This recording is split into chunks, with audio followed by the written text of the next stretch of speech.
बहुत समय पहले की बात है। एक छोटे से गांव में एक किसान रामलाल रहता था। रामलाल एक सीधा सादा और मेहनती व्यक्ति था। उसकी पत्नी सुमन और एक बेटा मोहन थे। रामलाल अपने छोटे से खेत में काम करके अपने परिवार का पालन पोषण करता था। वह संतोषी था और जो भी फसल मिलती थी उसी से खुश रहता था। रामलाल का पड़ोसी हरि भी एक किसान था। लेकिन हरि और रामलाल में एक बड़ा अंतर था। जहां रामलाल संतोषी और परिश्रमी था, वहीं हरि अत्यधिक लोभी और चालाक था। हरि हमेशा सोचता रहता था कि कैसे जल्दी से जल्दी अमीर बना जा सके। वह अक्सर रामलाल की सरलता का मजाक उड़ाता था और उसे मूर्ख समझता था। एक दिन रामलाल अपने खेत में काम कर रहा था जब उसे जमीन में एक चमकती हुई चीज दिखाई दी। उसने ध्यान से देखा और पाया कि वह एक सोने की मुहर थी। रामलाल ने उस मुहर को उठाया और घर ले आया। उसने अपनी पत्नी सुमन को वह मुहर दिखाई।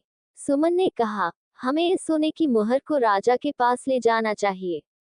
ये सही काम होगा। रामलाल ने सुमन की बात मानी और अगले दिन वह मुहर लेकर राजा के पास गया। राजा ने रामलाल की ईमानदारी की प्रशंसा की और उसे पुरस्कृत करने का वादा किया। राजा ने कहा, रामलाल, तुम्हारी ईमानदारी के लिए मैं तुम्हें इस मुहर के बदले में एक बैल और 5 सोने की मुहरें देता हूँ।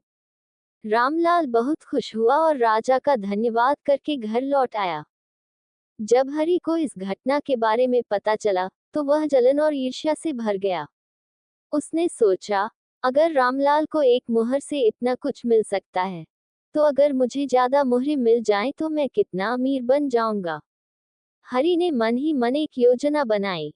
हरि ने सोचा कि वह भी अपने खेत में सोने की मुहरें ढूंढेगा। उसने अपने खेत में गहराई से खुदाई शुरू की, लेकिन उसे कुछ नहीं मिला। उसने सोचा कि शायद उसने सही जगह पर खुदाई नहीं की। हरि ने अपने खेत के हर कोने में खुदाई की, लेकिन उसे कुछ भी नहीं मिला। थक हार कर उसने अपने खेत को बर्बाद कर दिया और अंत में वह खाली हाथ ही रह गया। हरि की इस हालत को देखकर गांव के लोग उसकी हंसी उड़ाने लगे। उन्होंने कहा, लोभ ने हरि को अंधा कर दिया है। उसने बिना सोचे समझे अपने खेत को बर्बाद कर दिया।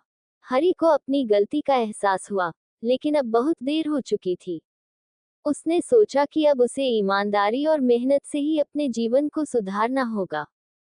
कुछ समय बाद रामलाल ने हरि की हालत देखी और उसकी मदद करने का निर्णय लिया।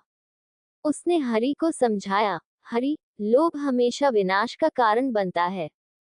हमें मेहनत और ईमानदारी से ही अपनी जिंदगी को सुधारना चाहिए। हरि ने रामलाल की बात मानी और उसने भी मेहनत और ईमानदारी का मार्ग अपनाया।